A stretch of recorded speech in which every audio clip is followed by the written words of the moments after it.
Hi viewers, welcome back to வடகை முன்னூத்தரு channel. இவன் உங்கள் எல்பி. நம்ம சேனலில் ஒரு முக்கியமான ஒரு அப்டேட் பார்க்க போகிறோம். முக்கியமான அப்டேட் இல்லாமல் முக்கியமான நபரை பற்றி ஒரு சின்ன ஒரு அலைசு ஆராய போகிறோம். என்னென்னு பார்த்தீங்கன்னா, நேற்று 5 மணி அளவில் இந்தியா பாகிஸ்தானோட போரானது நிறுத்தப்பட்டுள்ளதுன்னு ஒரு அறிவிப்பானது வெளியிடப்பட்டுள்ளது. அந்த அறிவிப்பை இந்தியா ஃபர்ஸ்ட் வெளியிடலை, பாகிஸ்தான் வெளியிடலை. மாறாக அமெரிக்காவோட ட்ரம்ப் ஆனது தன்னுடைய எக்ஸ் வலைதள பக்கத்தில் யுஎஸின் தீவிர முயற்சியால் இந்தியா பாகிஸ்தானோட போரானது நிறுத்தப்பட்டுள்ளதுன்னு ஒரு அறிவிப்பை வெளியிட்டுள்ளார். அதுக்கு பின்னால் மோடியின் மூளை இருப்பதாகவும் சங்கிகளை சேர்ந்த ராஜாவின் அழுத்தம் இருப்பதாகவும் நிறைய பேர் பிஜேபி அப்படின்னு சொல்லிட்டு இருந்தாங்க. பட் அதுக்கு எதுவுமே கிடையாது. பட் மோடி ஃப்ரண்ட்ல இருக்கிறார், அவ்வளோதான். அதுக்கு பின்னாடி பார்த்தீங்கன்னா 2 முக்கிய நபர்கள் இருக்கிறாங்க. ஒன்று வெளியுறவுத்துறை அமைச்சர் ஜெய்சங்கர், ரெண்டாவது இந்தியாவின் ஜேம்ஸ் பாண்ட் இருக்காப்புல. ஸோ அந்த இந்தியாவின் ஜேம்ஸ் பாண்டை பற்றி தான் இன்னைக்கு இந்த வீடியோவில் பார்க்க போகிறோம். யார் இந்த இந்தியாவின் ஜேம்ஸ் பாண்ட், அவரை சுற்றி வரும் சாகசங்களும் சர்ச்சைகளும் எவ்வாறு அவர் ஜேம்ஸ் பாண்டாக மாறினார் என்று இந்த வீடியோவில் கண்டிப்பாக பார்க்க போகிறோம். ஏன் சாமி இந்தியாவின் ஜேம்ஸ் பாண்ட் என்று சொன்ன உடனே எல்லாத்துக்கும் வருவது யாருன்னு எல்லாத்துக்கும் தெரியும். 140 கோடி மக்களுக்கு இந்தியாவின் ஜேம்ஸ் பாண்ட் யாருன்னு கண்டிப்பாக தெரிய வாய்ப்பு இல்லை. இவ்வளவு பெரிய அட்டாக், இவ்வளவு பெரிய துல்லிதமான ஒரு கச்சிதமான ஒரு அட்டாக் இந்தியா பண்ணியிருக்குன்னா அதுக்கு முன்னாடி மோடி ஒன்றும் இருக்கவே இல்லை. மோடியின் தலைமையில் ஆட்சி இருக்குது. ஆனால் அவருக்கு பின்னாடி உள்ள அந்த 2 முக்கிய மூளைகள், ஒன்று ஜெய்சங்கர், இன்னொன்று அஜித் தோவல். அஜித் தோவலை தான் நம்ம இந்த வீடியோவை பற்றி பார்க்க போகிறோம். அஜித் தோவல் யார், எப்படிப்பட்ட ஒரு ஆளுமை, எங்கிருந்து வந்தார், என்னென்ன பதவிகள் வைத்தார், எவ்வாறு பாகிஸ்தானில் 7 வருடங்கள் உளவாளியாக பணியாற்றினார் அப்படின்னு பார்க்க போகிறோம். எஸ், அஜித் தோவலை பற்றி தான் நம்ம பார்க்க போகிறோம். அஜித் தோவல் ஆக்ராவில் உள்ள ஒரு பல்கலைக்கழகத்தில் பொருளாதாரத்தில் பட்டம் பெற்ற ஒரு நபர். அதுக்கப்புறம் கேரளாவில் 1980 ஐபிஎஸ்ஸாக பணியை தொடர்றாப்புல. அங்கே தொடர்ந்து அதுக்கப்புறம் இந்தியன் இன்டெலிஜென்ட் பியூரோ என்று சொல்லக்கூடிய ஒரு முக்கிய இந்திய உளவாளியில் ஒரு தன் பணியை ஆரம்பிக்கிறாப்புல. அதுக்கப்புறம் ஒரு இந்தியா வெளியுறவுத்துறை ரா அமைப்பான ஒரு இந்திய வெளிநாட்டுக்கான ராவ் அமைப்பில் அஜித் தோவல் பணியமர்த்தப்படுகின்றார். அவர் பணியமர்த்தப்பட்டதுமே அவர் யார் என்ன என்று எல்லாத்துக்குமே தெரியாத ஒரு காரணத்தினால் அவரை சுற்றியுள்ள மக்களுக்கும் அவரை சார்ந்த துறை சார்ந்தவர்களுக்கும் அஜித் தோவல் எவ்வளவு ஒரு பவர்ஃபுல்லானார்னு கண்டிப்பாக தெரியும். 2014 பிஜேபி கவர்மெண்ட் மோடி தலைமையில் பதவி ஏற்றவுடன் மோடி பண்ண ஒரே ஒரு காயின் நகர்த்தல் என்று பார்த்தால் நேஷனல் செக்யூரிட்டி அட்வைசராக அஜித் தோவலை நியமனம் செய்துதான். அன்னையிலிருந்து 2025 வரைக்கும் இந்தியாவோட பாதுகாப்பையும் இந்தியாவுடைய இறையாமையும் ஒரு கடுகளவும் குறையாமல் அஜித் தோவல் மிக திறம்பட செய்து கொண்டு வருகின்றார். எந்தவித மாற்று கருத்துமே கிடையாது.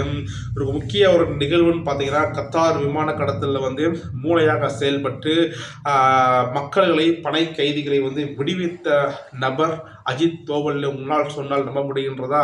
அது மட்டும் கிடையாதுங்க. பக்கத்தில் உள்ள இலங்கையில் ஆட்சி மாற்றம் நடைபெற்றது. அதுக்கும் அஜித் தோவலோட மூளை செயல்பட்டுள்ளது. மியான்மரில் உள்ள மாவோயிஸ்டுகளின் ஆட்சியை மாற்றியதும், நேபாளத்தில் உள்ள கம்யூனிஸ்ட் கட்சிகளின் ஆட்சியை மாற்றியதும் அஜித் தோவலோட மூளையாக செயல்பட்டு இருக்கின்றார் என்றால் மிகையாகாது.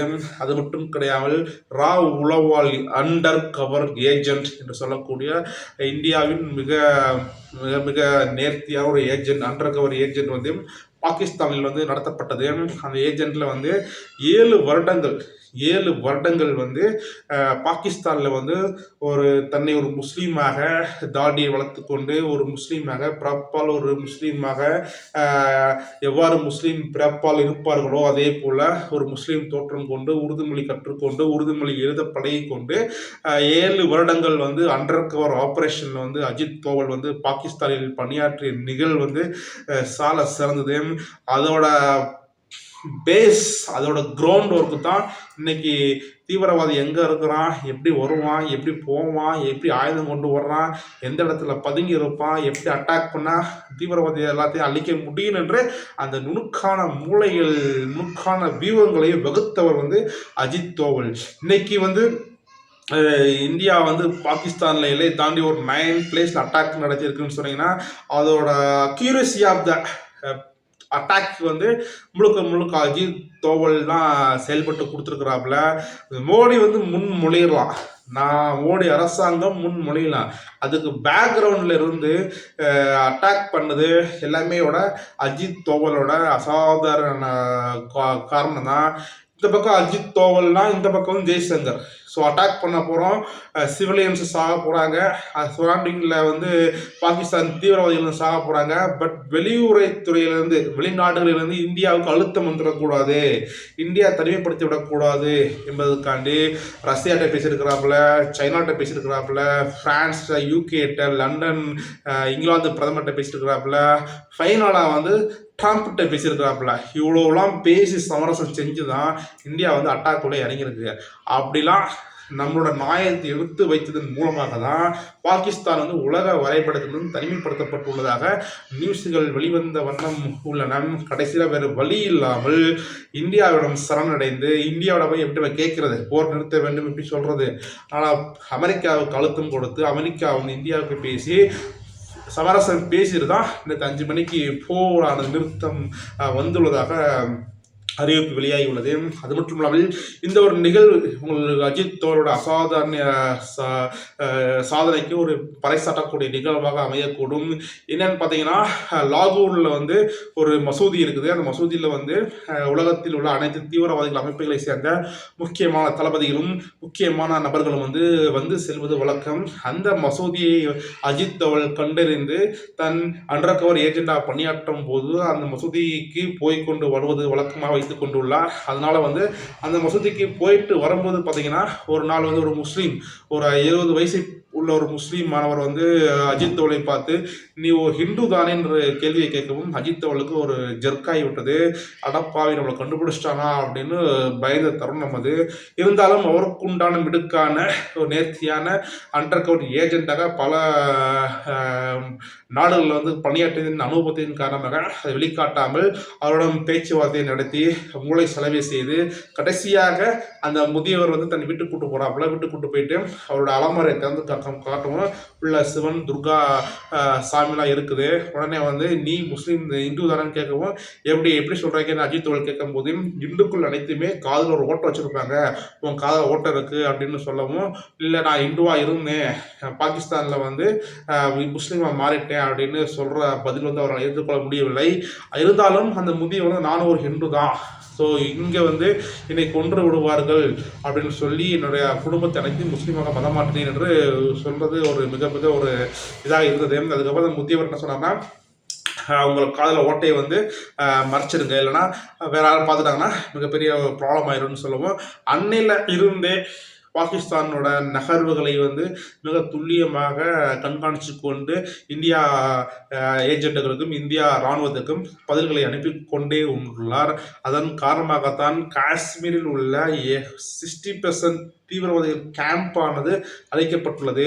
அது மட்டும் இல்லாமல் நமக்கு பஞ்சாபை ஒட்டியுள்ள மிசோரம் பகுதியில் இந்தியாவுக்கும் மிசோரத்துக்கும் ஏகப்பட்ட தீவிரவாதிகள் அச்சுறுத்தல் இருந்த தருவாயில் அஜித் தோவலோட அண்டர் கவர் உளவாளியான அந்த நேர்த்தியான ஒரு பங்களிப்பின் மூலமாக மிசோரம் தேசிய பாதுகாப்பு ஆணையத்துக்குள்ள ஊடுருவி அந்த உள்ள தலைவர்கள் தளபதிகளோட நல்லத்தை கைப்பற்றி ஃபியூச்சரில் அந்த மிசோரத்தில் உள்ள தீவிரவாத அமைப்பு அனைத்தையுமே காலி செய்த ஒரு பெருமையானது அஜித் தோவலுக்கு இருக்குது. அது மட்டும் கிடையாது, காஷ்மீரை சுற்றி உள்ள அனைத்து கிராமங்களில் உள்ள ஏழை எளிய மக்கள்கள் பாகிஸ்தானுக்கு உளவாளியாக இருக்கக்கூடிய தருவாயில் அந்த உளவாளி நபர்களில் கருப்பு ஆடுகளை கண்டுபிடித்து அதில் இந்தியா இவர் மூளை செலவு செய்து இந்திய இராணுவத்துக்கு தேவையான இன்ஃபோக்களை கறப்பதில் மிக கை தேர்ந்தவராக இருக்கக்கூடிய நபராக அஜித் தோவல் வந்து அறியப்படுகின்றார். இது வந்து ஒரு 10%, நான் கற்றுக்கிட்டது, நான் படித்த விஷயத்தில் ஒரு 10% தான் நான் சொல்கிறேன். இதுலேயே ஒரு ஜேம்ஸ் பாண்ட் எஃபெக்ட் வரும்போது இவர் பணி ஆரம்பித்த 1960 2025 வரைக்கும் கிட்டத்தட்ட ஒரு 40 வருடங்கள் உள்ள அனுபவத்தை நீங்கள் அவரிடம் இருந்து பார்க்கும்போது பார்த்தீங்கன்னா இந்தியாவின் உண்மையான ஜேம்ஸ் பாண்டுன்னு சொல்ல தோன்றும். இந்த நேர்த்தியான அட்டாக்குக்கு மோடியோட மூளை எவ்வாறு செயல்பட்டதுக்கு பேக்ரவுண்டில் வந்து அஜித் தோவல், ஜெய்சங்கர் போன்ற மிக திறமையான ஆஃபீஸர்கள் இருக்கிறார்கள் என்பதில் எந்தவித மாற்று கருத்தும் கிடையாது. இது போன்ற அப்டேட்டுகளை உங்களுக்கு வழங்குவதில் நம் அடுகை முன்னித்திரு சேனல் வந்து மிக குறைபட்டுள்ளது. பாய், see you.